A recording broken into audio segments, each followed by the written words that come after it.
Bienvenido a Hora de Estudio Bíblico con nuestro maestro el Dr. Lehman Strauss. Este estudio es el resultado del tiempo personal con el Señor, el ministerio pastoral y la experiencia en conferencias bíblicas del Dr. Lehman Strauss. Él nos instruye y alienta con la enseñanza de la palabra de Dios.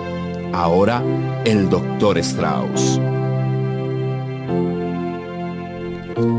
Muchas gracias, bienvenidos. Tengamos nuestras Biblias abiertas en Génesis capítulo 24.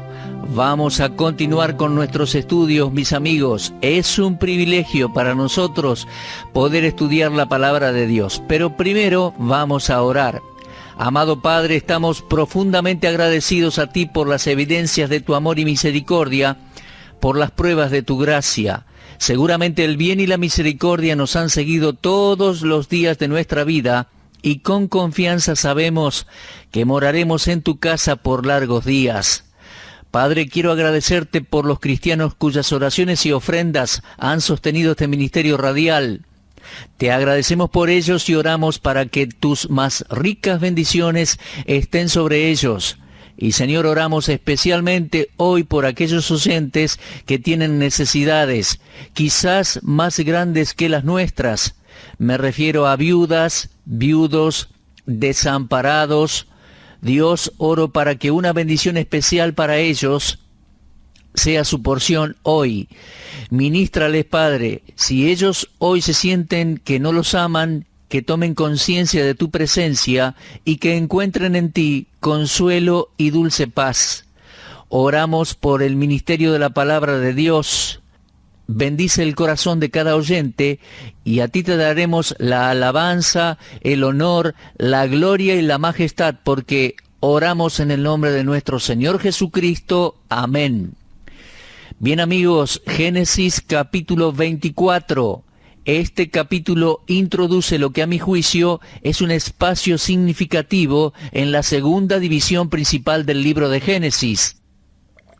Regresemos por un momento y repasemos un poco el bosquejo de Génesis. Génesis es un libro de 50 capítulos y tiene dos divisiones principales. La primera división, capítulos 1 al 11, nos presenta 4 eventos significativos.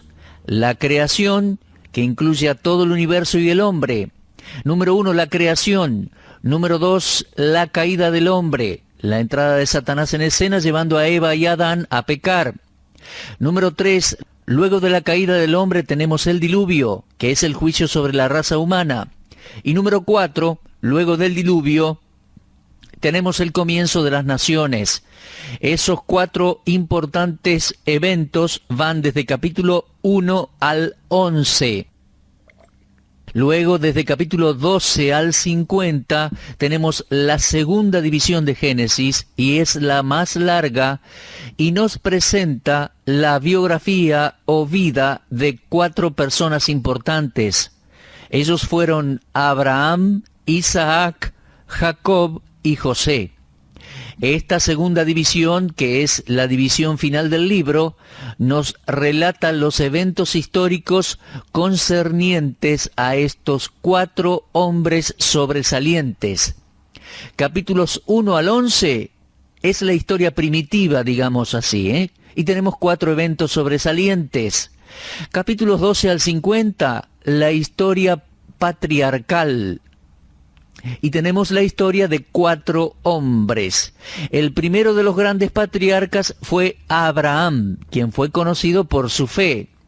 Sin embargo, comenzando con el capítulo 24, tenemos al segundo hombre que entra en escena. El segundo hombre importante en la historia del Génesis. Tenemos a Isaac. Mis amigos, hay varios eventos importantes en la vida de Isaac, y ya hemos visto 2 de ellos en relación a Abraham. El primero fue el nacimiento de Isaac, el cual fue por una concepción milagrosa. Abraham y Sara siendo ya ancianos, y Dios en su gracia, magnificencia y poder hizo que tuvieran este hijo.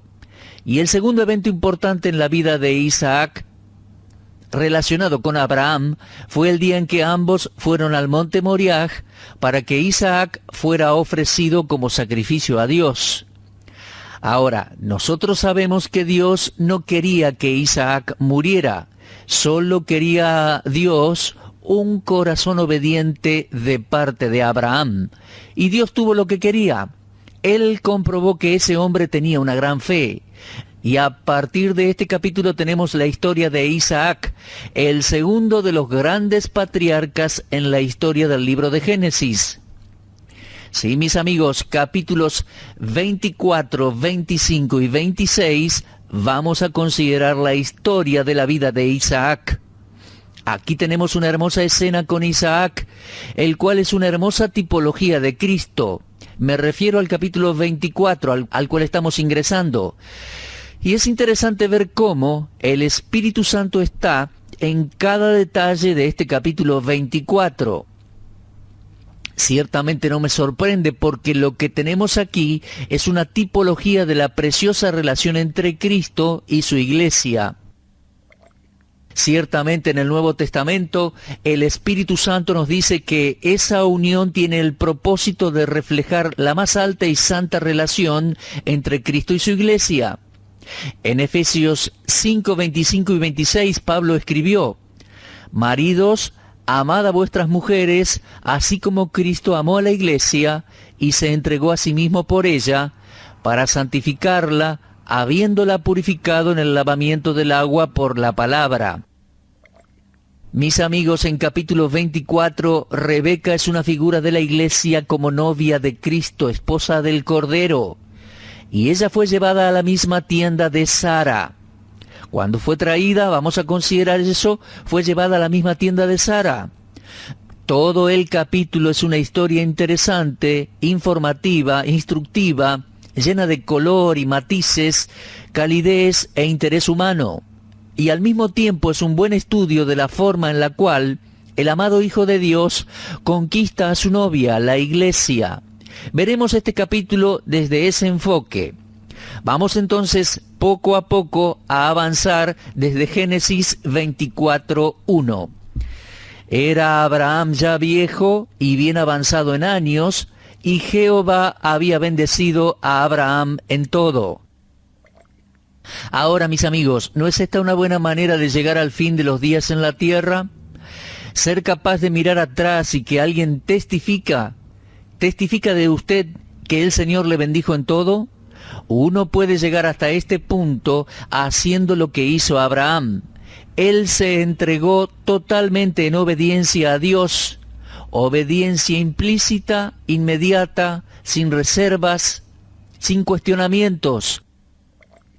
Él ofreció en Génesis 22 con gozo a Isaac como sacrificio.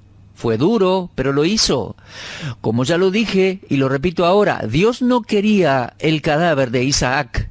Él quería la obediencia del corazón de Abraham y la logró, lo tuvo. Así la prueba a través de la cual pasó Abraham fue una de las bendiciones en su vida.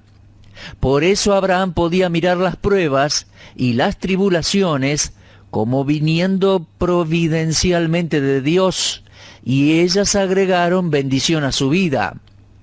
¿Podríamos acaso usted y yo considerar cada detalle de nuestras vidas y ser capaces de aplicar Romanos 8:28 en ellas y decir que sabemos que a los que aman a Dios todas las cosas les ayudan a bien, esto es, a los que conforme a su propósito son llamados?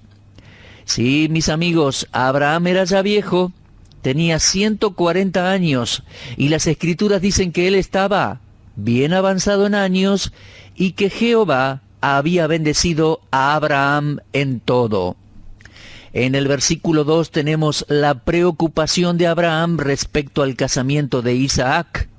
Y dijo Abraham a un criado suyo, el más viejo de su casa, y él debe haber sido el damaseno Eliezer. Recordemos cómo Abraham pensaba que si Isaac no nacía, que aquel Eliezer podía ser aquel que heredara su fortuna y se convirtiese en su sucesor. También pensaba que sería de aquel quien saldría la descendencia real, es decir, el Cristo. Pero por supuesto, todo aquello quedó atrás. Sabemos que ese no era el plan de Dios para Eliezer. Por lo tanto, el sirviente más viejo debe haber sido él. Y continúa allí el versículo 2 diciendo: «Pon ahora tu mano debajo de mi muslo, y te juramentaré por Jehová, Dios de los cielos». Bueno, ¿por qué haría esto? Bueno, esta era una práctica común en aquellos días y lugares. Se hacía para darle importancia a la seriedad del acuerdo. También puede haber sugerido el hecho de que la persona que va a llevar a cabo su tarea estaba bajo esclavitud hasta completarla. Pero a través de las Escrituras no es común encontrar esta práctica.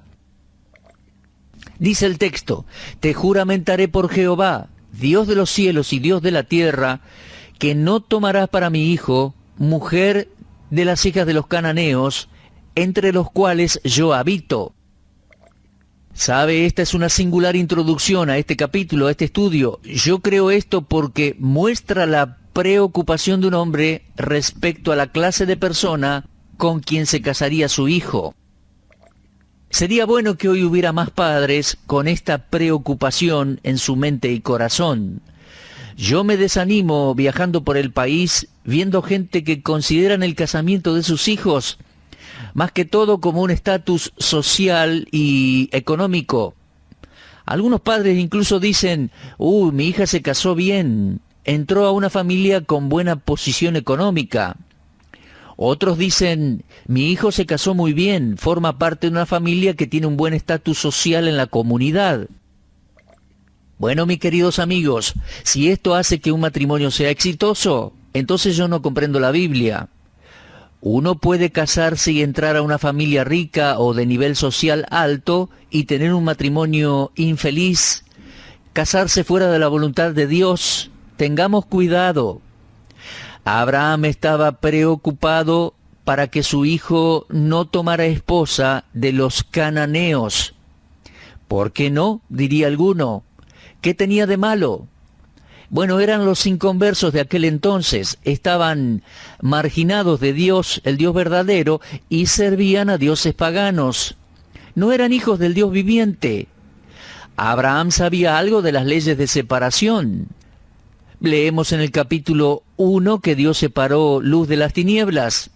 No tienen nada en común. Y en 2 Corintios 6:16, Pablo dice: «No os unáis en yugo desigual con los incrédulos, porque ¿qué compañerismo tiene la justicia con la injusticia? ¿Y qué comunión la luz con las tinieblas?». La respuesta, por supuesto, es ninguna. La luz y las tinieblas no tienen nada en común, no hay comunión. Dios las separó. En Génesis 1:7 leemos: «Dios hizo expansión, separó las aguas que están debajo de la expansión de las aguas que están sobre la expansión». Entonces Dios creó una atmósfera intermedia que conocemos como primer cielo o atmósfera que rodea la tierra. Y aquí tenemos de nuevo la palabra separó. Y luego en el tercer día de creación tenemos otra separación allí, versículo 9.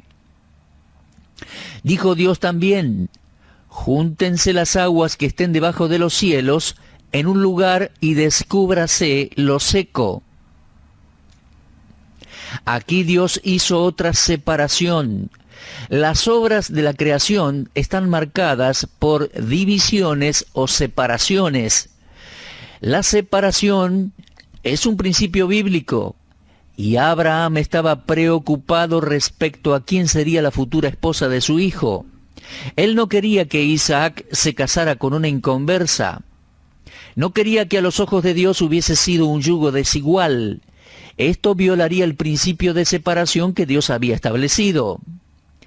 Me gustaría que las madres y los padres hoy se preocuparan más al respecto. Me refiero a padres cristianos, que estuvieran más preocupados respecto a la persona con que se va a casar un hijo o una hija. No es suficiente, amigo, que su hija se case con un hombre que tenga una buena posición económica o un estatus social elevado en la comunidad. Eso no es tan importante para mí. Lo que es importante es que su hijo y su hija y mis hijos se casen con hijos de Dios, con hijas de Dios. No os unáis en yugo desigual con los incrédulos, dice la palabra. Es el gran principio de la palabra de Dios. Aprenda esta lección hoy aquí en la vida de Abraham, en Génesis 24. Permítame decirle al joven que me oye que Dios está interesado en la persona con quien tú vas a casarte. Estoy hablando a los que aún no se han casado. Jóvenes, escúchenme por favor. Dios no solo está interesado, sino que también está preocupado respecto a la persona con quien te vas a casar. No violes el principio de la separación. He estado en el ministerio por muchos años y nunca me habría casado a sabiendas con una persona inconversa. Yo no estoy en el negocio de los casamientos, aunque he oficiado muchos casamientos en estos años de ministerio, y siempre fueron casamientos entre creyentes. Yo no tomo participación como tercero en un acto de desobediencia como casar a un cristiano con una persona que no lo es. Observemos el principio de la palabra de Dios, el principio bíblico de la separación. Mis amigos, creo que esta historia aquí en Génesis 24 es una historia muy reveladora. Es una maravillosa historia de amor. Y nos muestra que Dios está preocupado respecto al hombre con quien usted se va a casar, señorita, o la señorita con que usted, muchacho, se va a casar. Ustedes, padres que me están escuchando, por favor enseñen eso a sus hijos. Sé que algunos padres miran al pasado, a su propio casamiento, y sin dudas algunos de ustedes se casaron mal, se casaron con inconversos. Si usted es un cristiano y está casado con un inconverso, entonces conoce el precio que tuvo que pagar por casarse con una persona que no es un hijo de Dios. Se ha casado en yugo desigual, debe permanecer casado. Y también sé que algunas veces, después de algunos años, la persona inconversa en algunos casos recibió a Cristo. Maravilloso, gracias a Dios por ello. Pero mire hacia atrás, hacia aquellos años de lucha e infelicidad, cuando no tenían nada en común. Usted tenía que ir solo a la iglesia, que leer la Biblia solo o sola. Usted no podía disfrutar de orar con su cónyuge porque estaba en yugo desigual. Y una buena cantidad de estos cónyuges inconversos nunca jamás llegan a convertirse. Madre, padre, enseñen esto a sus hijos. Sí, y si surge la oportunidad, también enséñenlo a sus nietos, que no se unan en yugo desigual. Bueno, Abraham hizo jurar a su sirviente que no tomaría esposa para Isaac entre los cananeos. Leemos allí, Génesis 24, 4. Irás a mi tierra y a mi parentela, y tomarás mujer para mi hijo Isaac. El criado le respondió entonces, quizás la mujer no querrá venir en pos de mí a esta tierra. ¿Volveré pues tu hijo a la tierra de donde saliste? Y Abraham le dijo, guárdate que no vuelvas a mi hijo allá. Jehová, Dios de los cielos, que me tomó de la casa de mi padre y de la tierra de mi parentela, y me habló y me juró diciendo, a tu descendencia daré esta tierra, él enviará su ángel delante de ti, y tú traerás de allá mujer para mi hijo. Mis amigos, ¿pueden ustedes ver la fe de Abraham en la guía de Dios? Este hombre creía profundamente en su corazón que Dios honraría su fe y que él guiaría al sirviente para que encontrara la mujer apropiada que se casaría con su hijo Isaac. Eso es fe en la guía de Dios. Yo pienso que al leer la palabra de Dios día a día, estudiándola y obedeciéndola, nosotros también podemos tener confianza en la guía de Dios. Creo que algunas de las preguntas que la gente hace, particularmente la gente joven respecto a la voluntad de Dios, es ¿cómo se encuentra la voluntad de Dios? ¿O cómo descubro la voluntad de Dios para mi vida? Yo siempre comienzo diciendo para responder que el primer paso es muy simple, pero por favor no tropiece en esa simplicidad. El primer paso para conocer la voluntad de Dios es realmente desear obedecerla. Yo creo que si profundo en mi corazón yo realmente deseo la voluntad de Dios, solo dos personas la conocen, Dios y yo. Ahora, yo puedo decir que deseo hacer la voluntad de Dios, pero Dios y yo solo sabemos si yo realmente lo deseo.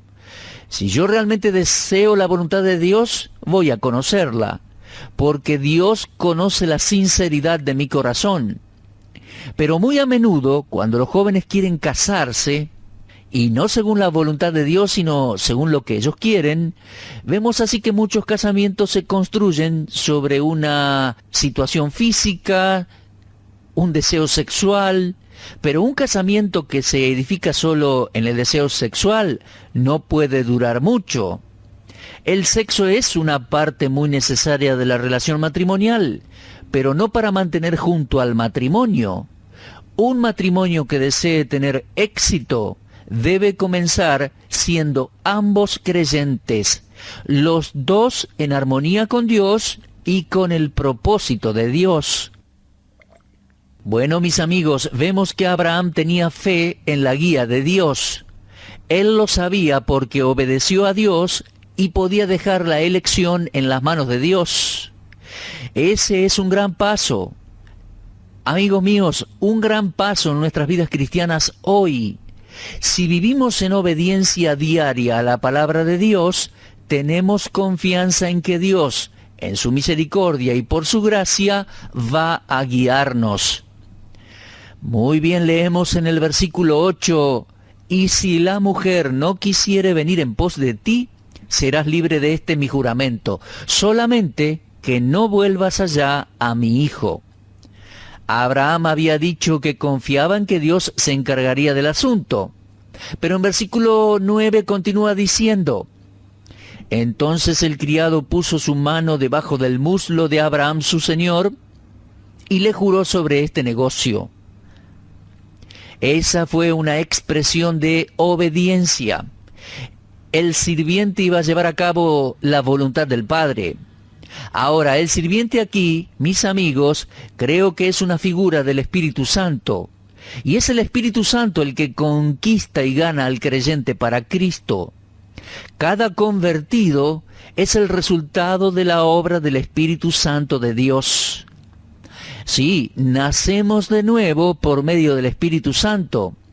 Lo leemos en el Nuevo Testamento, la carta de Pablo a Tito, capítulo 3, versículo 5. Nos salvó no por obras de justicia que nosotros hubiéramos hecho, sino por su misericordia, por el lavamiento de la regeneración y por la renovación en el Espíritu Santo. Puedo depender del Espíritu Santo en que hará la obra en los corazones de las personas cuando yo obedezco la palabra de Dios. Mis amigos, cuando yo era un joven predicador, fui grandemente ejercitado cuando no veía resultados visibles en mi predicación. En otras palabras, yo tenía que ver gente que levantaba la mano aceptando al Señor como Salvador. Disfrutaba viéndolo.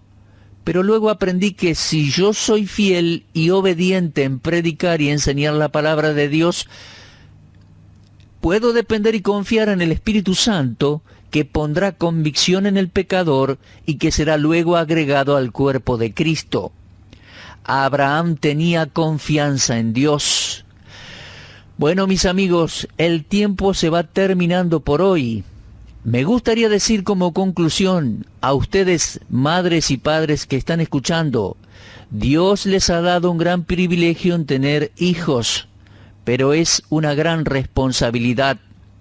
Caminen en comunión con Dios, obedézcanle, tengan confianza en la guía de Dios, instruyan a sus hijos en el camino del Señor, dejen los resultados en las manos de Dios, oren a Dios por la futura novia o novio de sus hijos, oren a Dios por los futuros cónyuges, busquen y pidan la guía de Dios en todo, Dios el Espíritu Santo obrará.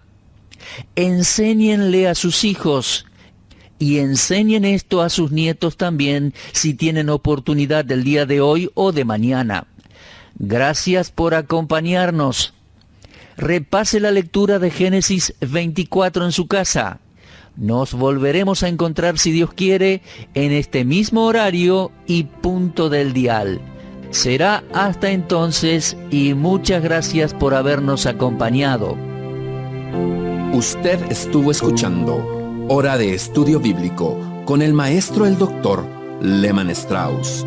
Si desea escuchar una vez más este mensaje, visite nuestra página en la internet www.bbnradio.org. Le dejamos la invitación para que el día de mañana nos acompañe aquí, en este mismo horario y punto del dial. Hora de Estudio Bíblico es una producción de BBN.